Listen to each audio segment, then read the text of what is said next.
میں نے گستاخانہ وجہ سے قرآن کو پڑھنا شروع کیا، وہ یہ کہ میں چاہتی تھی کہ کوئی خامی تلاش کروں۔ میں نے آرٹیکلز، کتابچے، کیسٹ سب پھینک دیے۔ میں نے قرآن کو ایک طرف رکھا، یہ مجھ پر ذہنی جذباتی طور پر بہت زیادہ حاوی ہو رہا تھا۔ میں نے کہا میں مسلمان ہو گئی ہوں اور اب یہ میں ہوں۔ وہ بہت تکلیف دہ لمحہ تھا جب میری والدہ نے مجھ سے کہا میری ذمہ داری پوری ہو گئی، مجھے تمہاری ماں رہنے کی ضرورت نہیں اور اب تم آزاد ہو۔ اور اپنی ماں کا رشتہ توڑ لینا بہت زیادہ تکلیف دہ تھا، بہت زیادہ تکلیف دہ۔ میں یہ جان نہیں سکی کہ میرا تعلق کہاں سے ہے۔ میں نے بے حد تنہا محسوس کیا اور اس چیز نے مجھے بیمار کر دیا۔ میں نے اپنی والدہ کو کال کی اور ان سے کہا پلیز آئیں اور مجھے اپنے ساتھ گھر لے جائیں، اور میں نے اسلام پر عمل کرنا روک دیا، اپنا حجاب اتار دیا، نماز پڑھنا چھوڑ دی۔ السلام علیکم سسٹر عالیہ ام ریان، ہماری دعوت قبول کرنے کا شکریہ۔ میرا پہلا سوال یہ ہے کہ عالیہ ام ریان کون ہیں اور کیا آپ اپنی زندگی کے بارے میں ہمیں مختصراً بتا سکتی ہیں؟ وعلیکم السلام ورحمۃ اللہ۔ سب سے پہلے تو مجھے یہ موقع دینے کا بہت شکریہ۔ میں ایسٹ لندن میں پیدا ہوئی اور وہیں پلی بڑھی۔ میرے ایریا میں مسلمانوں کی تعداد زیادہ تھی، یہاں بنگلہ دیشی مسلمان زیادہ تھے، لہٰذا مسلمانوں سے میرا کافی واسطہ پڑتا تھا۔ میرا تعلق مکس نسل سے ہے، میری والدہ اٹالین ہے اور میرے والد ویسٹ افریقی نائجیرین ہیں۔ لیکن جب بھی مجھ سے یہ سوال کیا جاتا ہے تو میں یہ سوچتی ہوں کہ عالیہ ایک ایسی روح ہے جو اللہ سبحانہ و تعالیٰ کی طرف سفر کرنا چاہتی ہے۔ ایمان کے لحاظ سے آپ کی زندگی کیسی تھی؟ آپ کا کس پر ایمان تھا؟ میری پرورش بطور عیسائی ہوئی تھی۔ ٹین ایج میں مجھ میں عیسائیت کا نیا تصور ابھرا۔ خدا پر تو میرا ہمیشہ ایمان تھا۔ میری والدہ نے میری پرورش اس طرح سے کی کہ مجھے زندگی، اس کے مقصد اور دنیا کے بارے میں تجسس کی ترغیب ملی۔ اگرچہ مجھ میں عیسائیت کا نیا تصور ابھرا تھا، لیکن اندر جیسے ایک خلا تھا، مجھ میں اعتراضات پیدا ہوئے۔ میں نے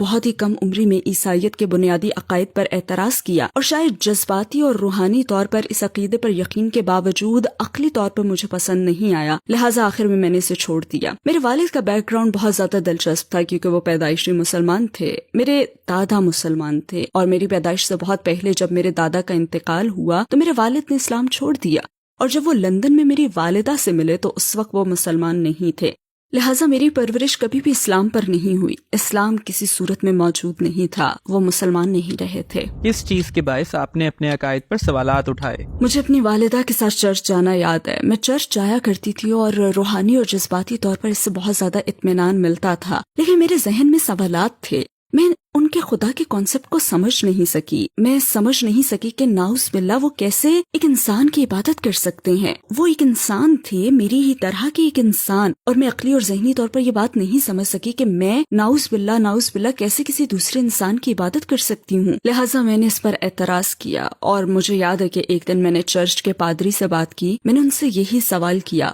اور ان کا جواب تھا بس ایمان رکھو، اور یہی وہ لمحہ تھا جب میں جان گئی کہ یہ میرے لیے نہیں ہے۔ آپ نے پہلی مرتبہ اسلام کے متعلق کب سنا؟ میں اس سوال کا جواب دینے کے لیے آپ کو اپنے بچپن کے بالکل ابتدائی دنوں میں لے چلتی ہوں۔ میرے ایریا میں مسلمان زیادہ تھے، یہ بنگلہ دیشی ایریا تھا، اور میری رہائش کے سامنے میں فرسٹ فلور پر رہتی تھی۔ میری عمر تقریباً 8 سال تھی۔ میں لیونگ روم کی کھڑکی کے پاس جاتی اور کھڑکی کی دہلیز پر جھک جاتی تھی، جہاں سے مجھے اپنے گھر کے سامنے سڑک کا گراؤنڈ فلور نظر آتا تھا۔ وہاں عارضی طور پر بنائی گئی ایک مسجد تھی۔ اس وقت دراصل وہ ایک کنٹینر تھا، لیکن میں جہاں سے جھک کر دیکھتی تھی وہاں سے مجھے اس مسجد میں نماز کا ایریا نظر آتا تھا، اور مجھے یہ بڑا دلکش لگتا تھا۔ میں انہیں اندر جاتے اور جھکتے اور سجدہ کرتے ہوئے دیکھتی تھی۔ بچپن میں مجھے یہ سب دیکھنا بہت اچھا لگتا تھا۔ میں یہ سب دیکھنے کے لیے دن میں چند بار دوڑ کر کھڑکی کے پاس جاتی۔ اسی عمر میں بدقسمتی سے گھر میں حالات بہت برے تھے۔ میرے والدین مسلسل جھگڑتے رہتے تھے، ان میں ہم آہنگی نہیں تھی، ان میں مسلسل بحث اور جھگڑا ہی جاری رہتا تھا۔ اور مجھے وہ دن یاد ہے جب میری والدہ اور والد کے درمیان بہت سخت جھگڑا ہوا اور میں اپنے بیڈ روم میں بھاگی۔ میری عمر تقریباً 8 سال تھی۔ بیڈ روم میں جاتے ہوئے میں نے اپنی والدہ کی شال لے لی۔ وہ ایک خوبصورت ایشین شال تھی جو ان کی ایک پاکستانی کالیگ نے گفٹ کی تھی، دفتر کی کالیگ نے۔ میں نے وہ شال لی اور اس سے زمین پر پھینکا، پھر میں نے سجدہ کیا اور خدا سے کہا مجھے خدا سے یہ کہنا یاد ہے کہ انہیں روک دیں، انہیں جھگڑنے سے روک دیں۔ لیکن اس وقت میں بہت چھوٹی تھی، مجھے ٹھیک سے معلوم نہیں تھا کہ میں کر کیا رہی ہوں۔ بس جو کچھ مسجد میں دیکھا تھا اسی کی میں نقل کر رہی تھی۔ اور مجھے محسوس ہوا کہ خدا میری بات سنے گا. اس وقت مجھے ایسا محسوس ہوا تھا کیونکہ یہ ایسا انداز تھا جو خدا سے قریب کرتا تھا. یہ اسلام کے حوالے سے یہ میرا سب سے پہلا تجربہ تھا. اور پھر 2 سال بعد ایک اور تجربہ ہوا. میں 10 سال کی تھی اور اسکول میں پڑھتی تھی. میں اسکول سے گھر آئی اور یہ خبر سنی کہ ہماری کلاس کا ایک بچہ جو اسکول سے چھٹی ہونے کے بعد اس وقت کافی مقبول کچھ پلینگ کارڈز خریدنے کے لیے سڑک پر دوڑ رہا تھا کہ ایک بڑے ٹرک نے اسے ٹکر مار دی اور وہ موقع پر ہی دم توڑ گیا. اسکول نے اس کے تمام کلاس فیلوز کو خط لکھا اور اس کے 2 دن بعد ہونے والے جنازے میں آنے کی دعوت دی. تب میں نے اپنی والدہ سے جانے کی ضد کی. اس کلاس میں ہم میں سے کچھ اسٹوڈنٹس غیر مسلم تھے. والدہ نے اجازت دے دی اور مجھے لیلا سے کہی ایک بات یاد ہے جو اس وقت میری بیسٹ فرینڈ تھی اور وہ صومالیہ سے تھی. میں نے کہا کیا مجھے اسکارف مل سکتا ہے اور اس نے کہا ہاں اور مجھے ایک اسکارف اس نے دے دیا. پھر مجھے ایسٹ لندن کی مسجد میں جانا یاد ہے. شاید میں جنازے میں موجود اکیلی غیر مسلمان بچی تھی. وہاں میں نے ظہر کی نماز پڑھی پھر جنازے کی نماز پڑھی. مجھے ظہر کی نماز میں سجدہ کرنا اور خدا سے نزدیکی کا وہ احساس پانا یاد ہے جو 2 سال پہلے سجدہ کرتے ہوئے مجھ میں پیدا ہوا تھا اور یہ اسلام کے حوالے سے میرا دوسرا تجربہ تھا. اس بات نے آپ کو اسلام سے قریب کرنا شروع کیا؟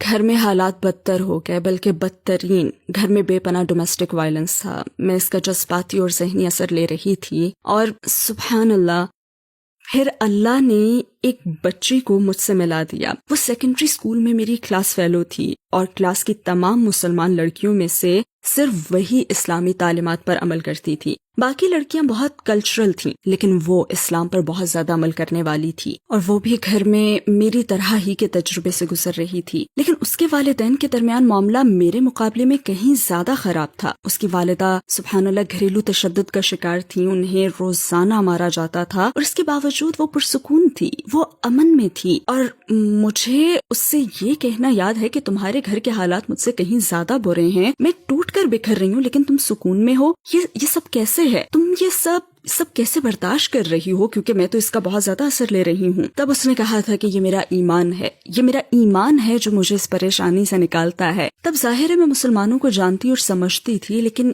یہ احساس بھی تھا کہ اسلام بہت بیکورڈ مذہب ہے اور مجھے اپنی اس فرینڈ سے بہت زیادہ لگاؤ ہو گیا تھا. ہم بہت ہی گہری سہیلیاں بن گئی حالانکہ ہم بالکل مختلف تھیں. مطلب میں بہت خود سر اور کریزی تھی اور لوگوں میں مقبول اور وہ ماشاءاللہ ایک عملی مسلمان تھی. پھر بھی ہم بہت گہری فرینڈز بن گئیں. پھر میں نے اسلام پر غور کرنا شروع کر دیا, آرٹیکلز پڑھنا شروع کیے. اس وقت ٹیپ والی کیسٹس چلتی تھیں.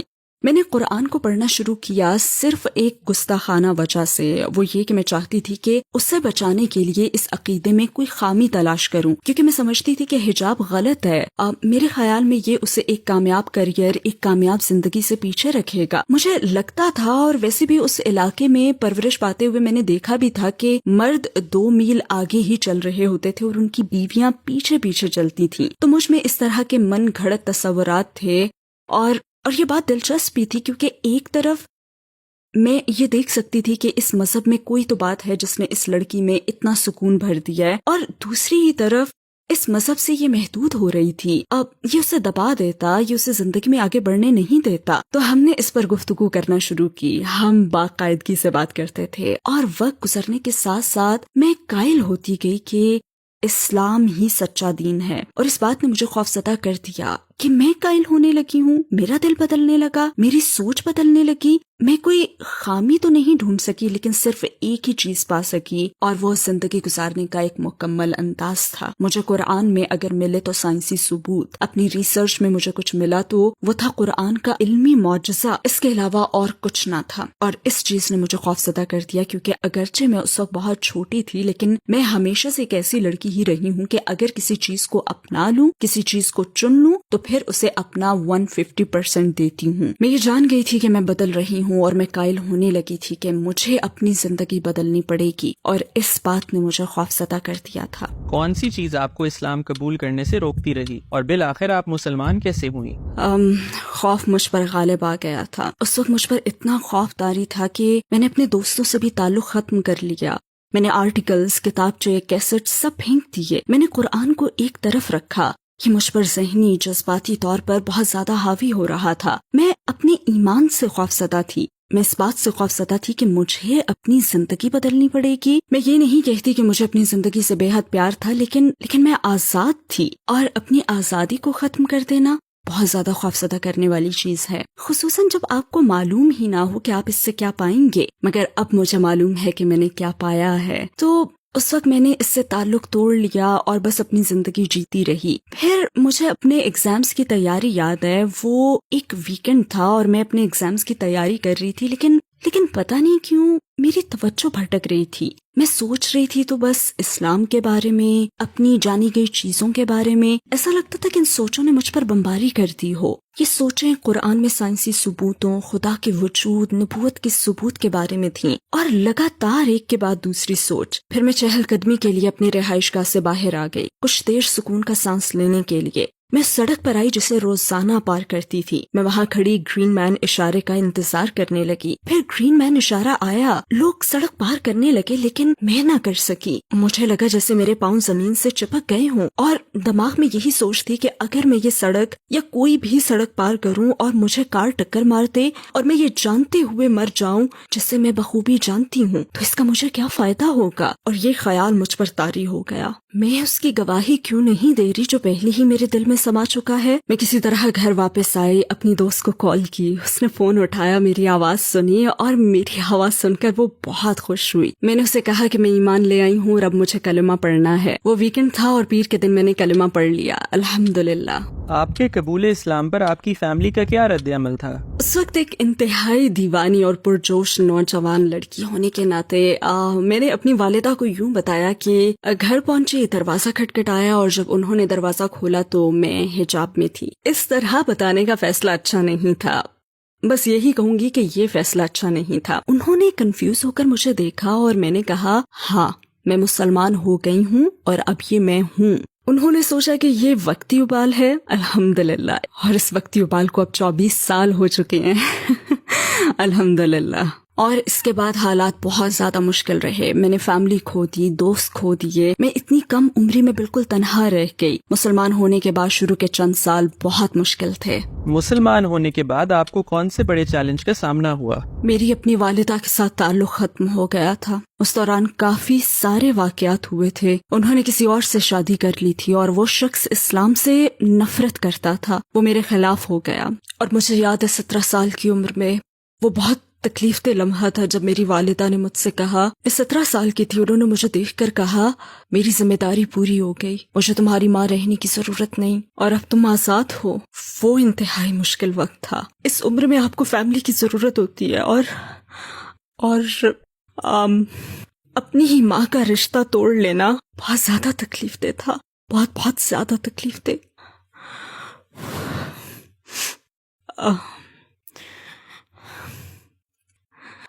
وہ واقعی بہت مشکل تھا. اور پھر اس کے بعد کسی کی مدد کے بغیر خود اپنا خیال رکھنا، اتنی کم عمری میں جاب تلاش کرنا، تنہا رہنا،